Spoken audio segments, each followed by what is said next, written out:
I often get asked how to improve communication skills with an introvert. It's a problem for many of us who are not introverts. We want to be able to engage more effectively with a friend or a family member or a colleague who tends to be quieter or more withdrawn, more introverted. But we don't know what to do that will work. And at times we're kind of torn between throwing in the towel and exploding. So, if you've ever found yourself in a relationship where you've been trying to communicate with someone who is more introverted than you, this video is for you, because I'm going to share with you in this video 3 key steps that can help you improve your communications with introverts in your life.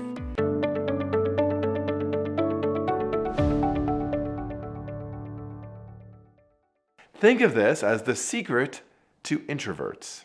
I'll also share an example of how my own failure to follow my own advice resulted in me missing some opportunities for creative collaboration with one of my colleagues many years ago. First, shift your own mindset. Introversion is a style, not a character flaw. All too often, when I'm coaching extroverted colleagues about their communications with more introverted persons, I can sense right below the surface a certain sense of superiority or haughtiness. There's this sense like, I need some help with this introverted person who's wonderful, kind, brilliant, but, kind of a problem because of their introversion. You're too introverted. To me, this is actually the wrong place to start. Introversion is a character trait. It's not better or worse than other styles. And if you're approaching the situation with the idea that introversion is a quality to be conquered or dealt with, you're kind of in trouble already. I've done a lot of work with an instrument called the Thomas Kilmann Management of Differences exercise, or for short, MODE. One of the 5 main tendencies in this instrument is called concern for avoiding conflict. This often maps with people who are more introverted, but the research has shown that, in fact, introversion is actually a strategic best practice in some situations. Sometimes a problem or challenge or conflict actually fades on its own with time, and forcing a resolution sometimes does more harm than good. Now, because I myself tend to be more extroverted, I've sometimes had to work hard to challenge my own biases about introverts. Biases that somehow they're less interesting or have thoughts that are less rich or less valuable or maybe that they just have less to say. Research actually shows that introverts bring considerable strengths to organizations and especially to conflict situations. This research has resulted in, for me, a major and positive attitude shift. And it's made a difference in how I'm able to communicate more effectively with people who are more introverted. In my early days in managing and working with others, I had the chance to work with someone who was really brilliant, but just quieter.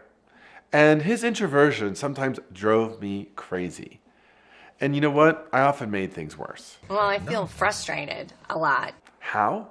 Well, because I can be fairly intuitive, whenever I sensed that this person disagreed with me, I would work really hard to pull that disagreement out of him. But the more forceful I became, almost begging him to tell me what his thoughts were, the more he retreated into his own shell. Now, I know that when I did this, I simultaneously communicated, not directly, but through my tone and through my demeanor, that there was something wrong with him by dint of his inability to go toe-to-toe with me. Now, more than 15 years later, my more mature and, to be honest, more knowledgeable self has shown me the error of my ways. So, if you're a more extroverted person and you're trying to communicate with a more introverted person, it's really essential that you put aside any notion that your way of communicating, your way of interacting is somehow better than the introverts. So, now that you've heard this story, I'm going to tell you the 3 things that I do now to avoid making the same mistake.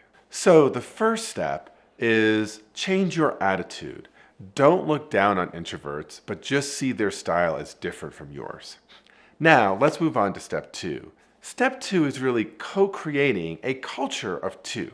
So for many years, when I've taught negotiation, people often ask me about cultural differences and why I don't focus more on teaching cultural differences in negotiation. There are many reasons for that, and that's not really the topic of this video. But one of the things I always do emphasize when I teach about culture is that we are always creating a culture of two in our relationships. So what do I mean by this? Well, the way I interact with one colleague or friend is just going to be different from the way I interact with someone else. That's because I'm working really hard to be attentive to their own style, their own preferences, and their own approaches. So when I'm at my best, I'm doing that purposefully. Consider two of my dearest and long-standing and multi-decade friendships. If you are observing us, you'd see lots of back and forth banter, including insults and debates and sometimes really loud voices. In the other case, with my friend JR, you'll see actually a lot more tenderness, attentiveness to feeling and emotionality. Now, is that me being a chameleon, or is it because one friendship is better or more important or stronger than the other? I'd actually honestly answer no to both questions. Instead, I'd say that I've calibrated my own wide-ranging style to the personality and needs of the other person. Truth be told, if I treated JR the way I treated Martin, friendship would fall apart pretty quickly. And if I treated Martin the way I treated JR, Martin would surely think something had gone really amiss. Something wrong? The point here is that when I'm communicating with an introvert, I always want to be really attentive to their style and to their approach. I want to make moves that co-create a culture or a way of being with them that is authentic to me for sure, but also really sensitive and responsive to them. Depending on the context, that might include changing my pace a bit, or lowering the pitch in my voice, or becoming more comfortable with pauses and silence, and that can be really hard for extroverted people. So to be clear, I'm not saying be someone different from who you are. I am saying that all of us have a continuum or a range of ways of being. And so if you are not an introvert, but you're communicating with an introvert, adjust your style in an intentional way to build a culture that actually works for both of you. Just saying this is how I am and this is how they are is unlikely to yield the kind of results you want or need.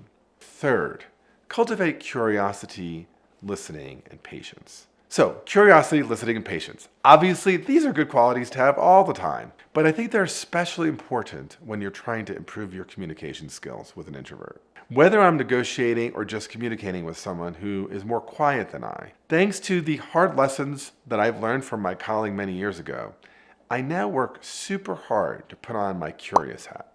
At the first sign that the person with whom I'm trying to communicate may be shutting down, or maybe needing space, or otherwise going into their cocoon, I do a few things. First, I slow my own pace and breath. Second, I have a few questions at the ready. For example, if I sense tension, I might ask, so what would be most helpful to you right now? I then avoid making suggestions or following it up with a yes or no question. If that gets some extended silence, I'll lean into it. And then I might say again, what would be a good next step?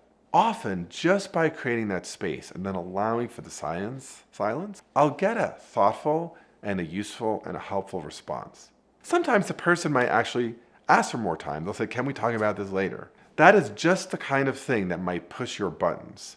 But that's when you need to breathe and kind of lean into your patience. Another possible response might be, I want to make sure you have the time to think about this so we can discuss it together in a good and productive way. Give me a sense of when might be a good time for you. If the other person demurs or still resists, suggest a time and come back at another time when things might feel less fraught. So communicating with others who have a different personality style can, of course, be really challenging.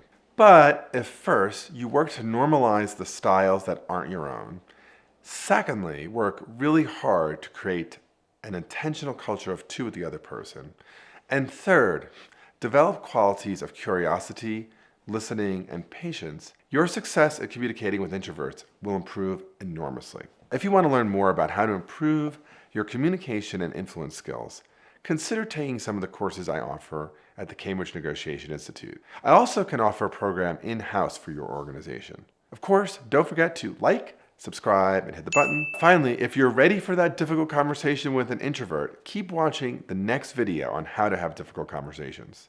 I'm Bob Bordone. Thanks for watching, and let's keep negotiating.